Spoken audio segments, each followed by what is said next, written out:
बहुत लोग ये वीडियो को स्किप कर देंगे। आप ये वीडियो स्किप कर दोगे, उससे ना आपको कोई प्रॉब्लम होगा या ना मुझे कोई प्रॉब्लम होगा। लेकिन आपके लाइफ में जो आपने एम देख रखा है या जो भी आपने लक्ष्य सेट कर लिया है कि मुझे यहाँ तक जाना है, अगर वो स्किप हो जाए ना तो आपको बहुत बुरा लगेगा। आप अगर क्लास अच्छा से अटेंड करोगे ना तो आपके क्वेश्चन प्रैक्टिस में, रिवीजन में बहुत ही हेल्प करता है। सभी को मेरा नमस्कार। आज हम बात करेंगे कि हम स्टडी करते हैं लेकिन उसको हम लंबा समय तक याद नहीं रख पाते हैं। अगर हम 10 दिन 12 दिन बाद हम वही नोटबुक खोल के देखते हैं तो हमें ये तक याद नहीं रहता है कि हम क्या लिखे हैं। और कुछ स्टूडेंट का ये प्रॉब्लम होता है कि उन्हें कुछ कुछ बातें याद रहती है। तो जिनको कुछ कुछ बातें याद रहती है उनको मैं बता देता हूँ, ये अच्छी बात है। आप कुछ चीज़ भूल रहे हो, ये कोई बड़ी बात नहीं है, ये हर एक स्टूडेंट के साथ होता है। आप उसको फिर से रिवाइज करो और आपका फिर से कुछ दिन तक वो चीज वो याद रहेगा। तो आप परेशान मत हो कि आप भूल जाते हो। अगर आपको थोड़ा थोड़ा भी याद रहता है तो आप जब भूल जाते हो तो उसको फिर से रिवाइज कर लो, आपको फिर से अगले 10 दिन 12 दिन वो याद रहेगा। तो अब जो भूल जाते हैं उनके लिए मैं कुछ स्ट्रेटजी लेके आया हूँ, जिससे वैसे आप पढ़ाई करके, स्टडी करके आप कुछ लंबा समय तक याद रख पाएंगे। फोकस के साथ आपको क्लास अटेंड करना है। ये नाम सुनते ही बहुत लोग ये वीडियो को स्किप कर देंगे। आप ये वीडियो स्किप कर दोगे, उससे ना आपको कोई प्रॉब्लम होगा या ना मुझे कोई प्रॉब्लम होगा। लेकिन आपके लाइफ में जो आपने एम देख रखा है या जो भी आपने लक्ष्य सेट कर लिया है कि मुझे यहाँ तक जाना है, अगर वो स्किप हो जाए ना तो आपको बहुत बुरा लगेगा। आप में से ही कुछ बच्चे पढ़ के यही मैं जो स्ट्रेटजी बताने जा रहा हूँ वो फॉलो करके वो सीट ले लेंगे, वहां तक पहुंच पाएंगे और आप जैसे हो वैसे रह जाओगे। तो आप इस वीडियो को प्रॉपर देखें और इससे कुछ सीखने की कोशिश करें, क्योंकि मैं इसमें बहुत एक अच्छा स्ट्रेटजी लेके आया हूँ। मैं भी इसको फॉलो किया हूँ और मुझे भी इम्प्रूवमेंट मिली है। तो आप भी अगर ये स्ट्रेटजी फॉलो करेंगे तो आप में भी बहुत सारी चेंजेस आएगी, धीरे धीरे आएगी। आपको एकदम से पूरा एक दिन में नहीं आ जाएगा। आप धीरे धीरे जैसे जैसे करेंगे वैसे वैसे आपको इसका प्रॉफिट मिलेगा। तो आपको क्लास अटेंड करना है फोकस के साथ। तो फोकस के साथ मतलब कैसे हम अटेंड करें, पहले मैं बात कर लेता हूँ ऑफलाइन क्लास वाले स्टूडेंट के लिए। कि बहुत बच्चे ऑफलाइन क्लास ज्वाइन कर लेते हैं, वहाँ पे जाते हैं, वहाँ पे भीड़ बहुत ज़्यादा होती है। किसी भी ऑफलाइन इंस्टीट्यूट में देख लो, वहाँ पे लगभग कम से कम 60 बच्चे का क्लास होता है।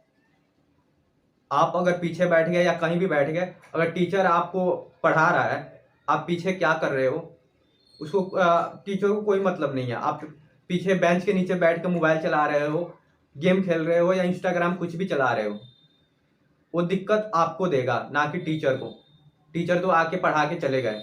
आपको ये गलती नहीं करना है। आप क्लास में पूरा फोकस्ड होके जो भी टीचर बता रहा है उसको अच्छा से सुनिए, और जो चीज़ मुझे नहीं पता है उसको उसी समय अपने नोटबुक में नोट कर लीजिए कि मुझे ये बात पता नहीं है। और जो वो लिखवा रहे हैं वो तो लिखना ही है। अगर वो कुछ बता रहे हैं जो मुझे नहीं पता है उसको पूरा अच्छा से अपने नोट्स में लिख लेना है और अच्छा से क्लास अटेंड करना है।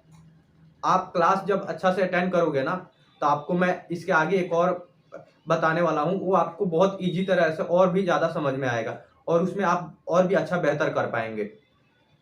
अब हम बात कर लेते हैं ऑनलाइन स्टूडेंट जो भी ऑनलाइन क्लासेस लिए हैं, वो पता है कैसे क्लास अटेंड करते हैं।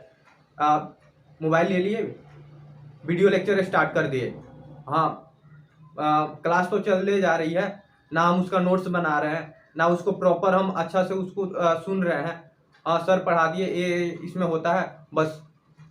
उसको प्रॉपर आप एक नोटबुक लेके बैठो, जो भी टीचर आपके पढ़ा रहे हैं उस खुद से उसका नोट्स बनाओ। और जो टीचर नहीं लिखवा रहे हैं स्लाइड पे या आपको सिर्फ बता रहे हैं और वो चीज़ आपको नहीं पता है, तो आपको उसको भी नोट डाउन करो अपने नोट्स में। आप ऐसे पूरा मतलब ऐसे करके आप क्लास अटेंड करो, आपको इससे बहुत ज़्यादा बेनिफिट होगा। आप अगर क्लास अच्छा से अटेंड करोगे ना, तो आपके क्वेश्चन प्रैक्टिस में, रिवीजन में बहुत ही हेल्प करता है। आपका अगर क्लास अटेंड अगर खराब हो गया ना, आप पूरा क्लास अच्छा से अटेंड नहीं कर रहे हो, तो आपके क्वेश्चन प्रैक्टिस में, रिवीजन में यहाँ पे बहुत दिक्कत आती है। आप यहाँ पे पढ़ लिए थोड़ा थोड़ा, ऊपर ऊपर से पढ़ लिए, और फिर हम जब नोट्स देखने जाते हैं ना, तो वहाँ भी ऊपर ऊपर से ही लगता है, तो उसको हम जल्दी भूल जाते हैं। तो फिर देखते हैं जी कि हाँ, मुझे अब फिर कौन समझाएगा, मैं कैसे फिर पढ़ूंगा। उसके बाद अब परेशान होना स्टार्ट कर देते हो। तो आपको ये सब नहीं करना है। आपको अभी भी टाइम है, अभी आपका सेशन स्टार्ट हो रहा है, आपका कोई सा भी टाइम ज़्यादा नहीं निकला है। बहुत सारे बच्चे बैच में इनरोल हो गए हैं, और बहुत लोग इनरोल हो रहे हैं। अभी अभी भी बहुत सारी बैचेज आ रही है, ऑनलाइन देख लो या ऑफलाइन देख लो, बहुत सारी बैचेज आ रही है, उसमें बहुत सारे बच्चे इनरोल होंगे। तो आपको ये सब गलती नहीं करना है। अब हम फोकस के साथ क्लास अटेंड कर लिए, अब उसके आगे हमको क्या करना है, आप आके थोड़ी देर बाद आपको रिकॉल करना है, उसको रिकॉल करना है। तो रिकॉल रिकॉल करना है। तो अब बहुत लोग बोलेंगे रिकॉल क्या है, मैं बता देता हूं। जो भी आप क्लास में पढ़े हो, उसको आके आप एक बार और अपने रफ नोटबुक में उसको सोच सोच के लिखने की कोशिश करेंगे कि आज मैंने क्लास में क्या क्या पढ़ा है, उसके इम्पोर्टेंट फार्मूला लिखने की कोशिश करेंगे। और जो क्वेश्चन अच्छा होगा, हम क्लास करते हैं तो समझ में आ जाता है कि ये क्वेश्चन में ज़्यादा कंसेप्ट है, तो उस क्वेश्चन को करने की कोशिश करेंगे। आप ये जब करोगे ना स्टार्टिंग में, तो आपको बहुत बहुत कम चीज़ों को लिख पाओगे, या आपको बहुत कम याद रहेगा। अगर यही आप कंटिन्यू करते जा रहे हो, तो आप देखेंगे कि आप पूरा क्लास को लिख पा रहे हैं, पूरा क्लास में क्या पढ़ाई हुआ है वो पूरा बात लिख पाएंगे। तो आपका इससे लॉन्ग टाइम मेमोरी जनरेट होती है, मतलब इससे हम लंबा समय तक याद रख पाते हैं। तो आपको ये रिकॉल रिकॉल आपकी बहुत हेल्प करता है जब हम रिवीजन करने जाते हैं ना, उस टाइम पे। और आपके इंस्टीट्यूट में असाइनमेंट या डीपीपी ऑनलाइन या ऑफलाइन कहीं कोई सा भी कोचिंग हो, उसमें आपको मिलता ही मिलता है। तो आप ये सब करने के बाद आप ये असाइनमेंट और डीपीपी करेंगे ना, तो आपके क्वेश्चन बहुत फास्ट होंगे। आपकी जो प्रैक्टिस होगी ना उसमें, वो बहुत फास्ट होगी। उसमें कुछ क्वेश्चन डाउट आएगा, जरूर आएगा। ऐसा नहीं है जी कि आपके डीपीपी में जितने भी क्वेश्चन है वो पूरा बन जाए, एक दो डाउट आ सकते हैं। डाउट आना अच्छी बात है। अगर आपका डाउट आ रहा है तो आप पढ़ रहे हो तभी आपका डाउट आ रहा है, तो आप उस डाउट को क्लियर करने के लिए फिर से एक बार अपने नोट्स को, जो भी आपने क्लास में बनाया है, उसको हम एक बार पढ़ेंगे जी कि हाँ उसमें क्या क्या बताया गया था। उसके बाद हम जो भी क्वेश्चन लेंथी क्वेश्चन बना था, उसको हम एक बार फिर से देखेंगे कि हाँ उसमें क्या क्या टेक्निक हमने लगाया था, हमने कैसे उसको सॉल्व किया था। फिर से जो क्वेश्चन नहीं बना है उसको हम पूरा अच्छा से पढ़ेंगे, और उसको अच्छा से एनालिसिस करके उसमें जो जो फार्मूला लग सकता है हम वो फार्मूला लगाएंगे, और उसका सॉल्यूशन करने की कोशिश करेंगे। अगर आपका इससे भी नहीं होता है, तो आप ऑनलाइन अगर बैच में हो, तो ऑनलाइन बैच में फैसिलिटी है कि आपका क्वेश्चन फंस गया तो जस्ट नीचे वीडियो सॉल्यूशन आ जाता है।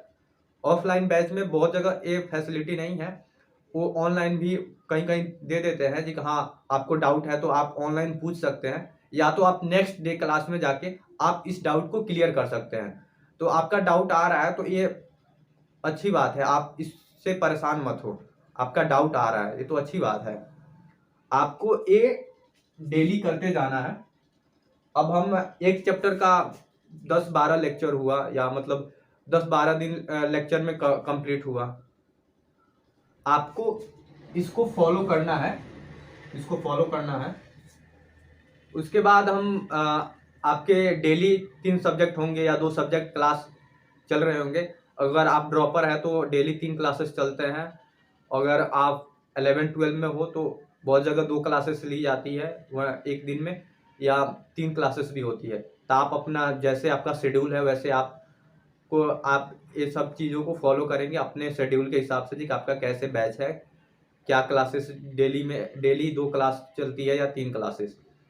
आपका ये डेली होता जाएगा। आपका कोई भी एक चैप्टर होगा उसका आपका 7 या 8 लेक्चर या 10 लेक्चर मान लो, 10 लेक्चर में कंप्लीट हो रहा है तो हम कंटिन्यू 10 दिन एक काम करते जाएंगे।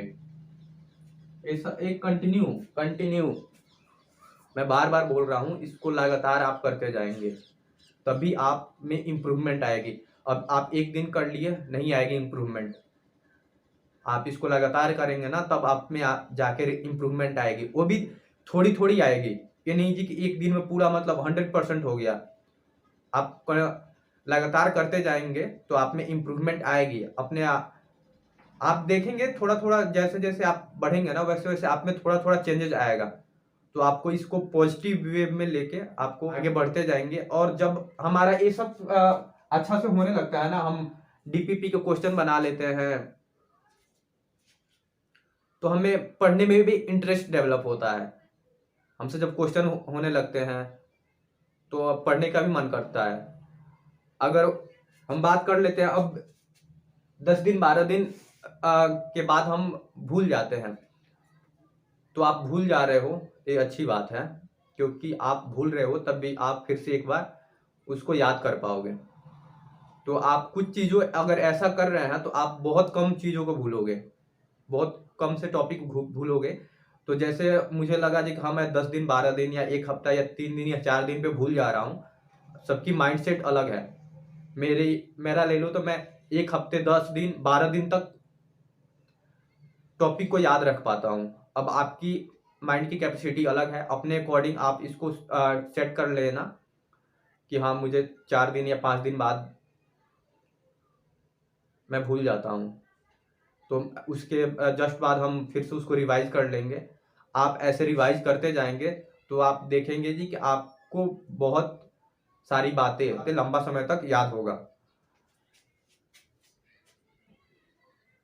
अब हम ये डेली कर लिए। अब हम बात कर लेते हैं कि हमारा चैप्टर कंप्लीट हो जाता है तो हम क्या करें। जब चैप्टर कंप्लीट हो जाता है तो हम उसी दिन हम उस चैप्टर को पूरा रिवीजन कर लेंगे। उसके जो भी क्वेश्चन डाउट में थे हम उसको इकट्ठा कर लेंगे और करने की कोशिश करेंगे। अगर नहीं हो रहा है तो अगले दिन इंस्टीट्यूट में जाके या आप ऑनलाइन अपने डाउट को क्लियर कर लेना। आप ऐसे स्ट्रेटजी को फॉलो करते जाएंगे तो आप में बहुत ज़्यादा इम्प्रूवमेंट आएगी। आप पढ़ाई करते रहे। All the best. लास्ट तक वीडियो में बने रहने के लिए आपका बहुत बहुत धन्यवाद। मिलते हैं ऐसे ही वीडियो के साथ फिर से।